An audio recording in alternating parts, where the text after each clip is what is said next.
warahmatullahi wabarakatuh. Perkenalkan, nama saya Roy Fernanda dari kelas 11 IPA 1. Pada kesempatan hari ini saya ingin menerangkan salah satu soal dari kebijakan perdagangan internasional. Ini soalnya. Kebijakan perdagangan internasional yang menetapkan harga di luar negeri lebih murah dari harga dalam negeri disebut kebijakan apa? Nah, di sini kebijakan perdagangan internasional itu ada 5. Yang pertama, kebijakan tarif dan bea cukai masuk. Yang kedua, kebijakan kuota. Yang ketiga, kebijakan embargo. Yang keempat, kebijakan dumping. Yang kelima, kebijakan subsidi. Mari kita jelaskan satu persatu. Yang pertama yaitu kebijakan tarif dan bea cukai masuk. Apa itu? Tarif dan bea cukai masuk adalah pengenaan pajak atas barang yang diimpor. Yang kedua, kebijakan kuota. Kebijakan kuota adalah suatu pembatasan kualitas barang yang akan diimpor.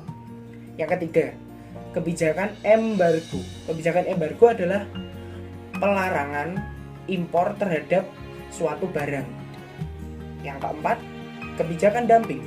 Kebijakan dumping adalah diskriminasi harga luar negeri yang lebih murah daripada harga di dalam negeri. Subsidi. Yang terakhir adalah subsidi. Kebijakan subsidi adalah membantu pengurangan biaya produksi. Ya, jadi kita dapat mengetahui tadi jawabannya apa. Ya, jawabannya adalah kebijakan dumping. Kebijakan dumping adalah diskriminasi harga, di mana harga di luar negeri lebih murah daripada harga di dalam negeri. Contoh 2 negara yang melakukan kebijakan dumping adalah pertama, negara Jepang, kedua, negara Cina. Negara Jepang menjual motor di Indonesia sendiri dengan harga 15 juta. Namun di negaranya Jepang sendiri malah menjual dengan harga 20 juta. Sedangkan kalau di Cina menjual karpet di Indonesia dengan harga yang murah.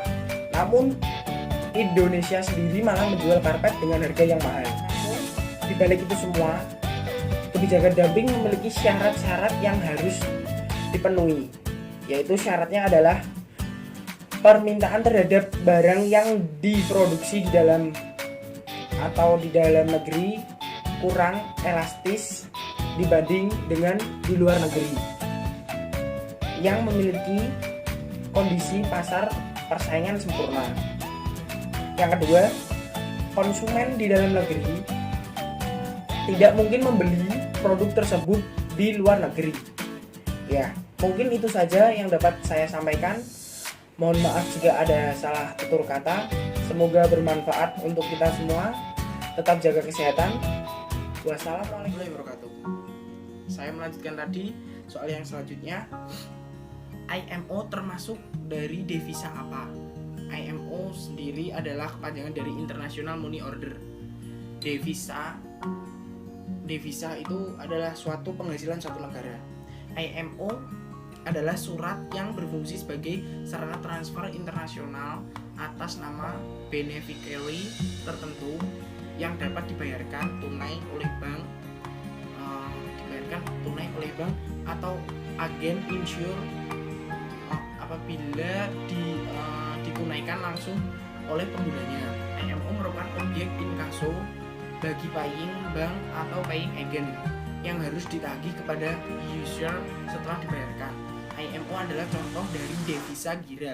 Nah, berarti jawabannya adalah contoh dari devisa gira, yaitu devisa yang berwujud surat-surat berharga. Assalamualaikum warahmatullahi wabarakatuh. Saya lanjutkan yang tadi.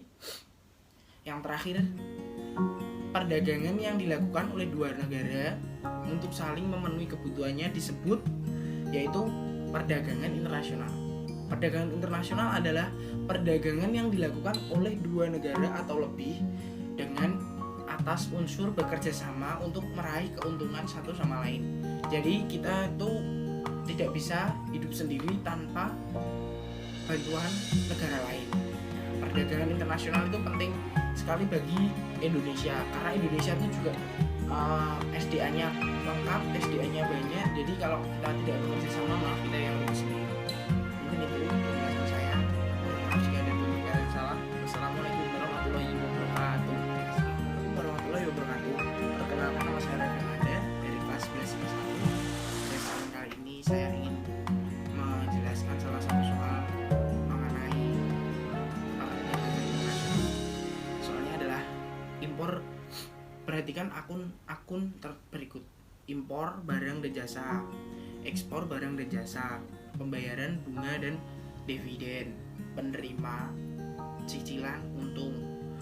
Yang kelima, penerima bunga dan dividen. Akun-akun yang termasuk ke dalam transaksi kredit adalah, di sini jawabannya adalah 2, 4, dan 5. Kenapa bisa begitu? Ini pembahasannya. Transaksi debit di neraca pembayaran, impor dan barang jasa, terus pembayaran bunga dan dividen. Nah, tadi ada pembayaran bunga dan dividen. Satu ya. Neraca lalu lintas, modal, dan pembayaran utang. Terus neraca lalu lintas moneter. Terus transaksi kredit di neraca pembayaran adalah ekspor barang dan jasa, penerima bunga dan dividen. Nah, itu tadi ada. Terus penerimaan cicilan atau untung. Nah, jadi dapat kita pilih jawabannya 2, 4, dan 5. Sekian dari saya, mohon maaf jika ada tutur kata salah. Wassalamualaikum warahmatullahi wabarakatuh. Assalamualaikum warahmatullahi wabarakatuh. Perkenalkan, nama saya Roy Fernanda dari kelas 11 IPA 1. Pada kesempatan kali ini saya ingin membahas salah satu soal mengenai perdagangan internasional. Soalnya adalah perdagangan internasional masih mungkin terjadi walaupun satu negara mempunyai keuntungan pada kedua jenis barang. Ini merupakan isi dari teori, yaitu jawabannya teori komparatif. Mengapa teori komparatif? Karena kalau keunggulannya Abold oleh Adam Smith, perdagangan internasional terjadi karena adanya suatu keunggulan mutlak yang dimiliki oleh masing-masing negara sehingga perlu diadakan spesialisasi. Sedangkan keunggulan komparatif oleh David Ricardo, perdagangan internasional masih mungkin terjadi meskipun suatu negara mempunyai keunggulan pada kedua jenis barang. Ini sekian dari saya.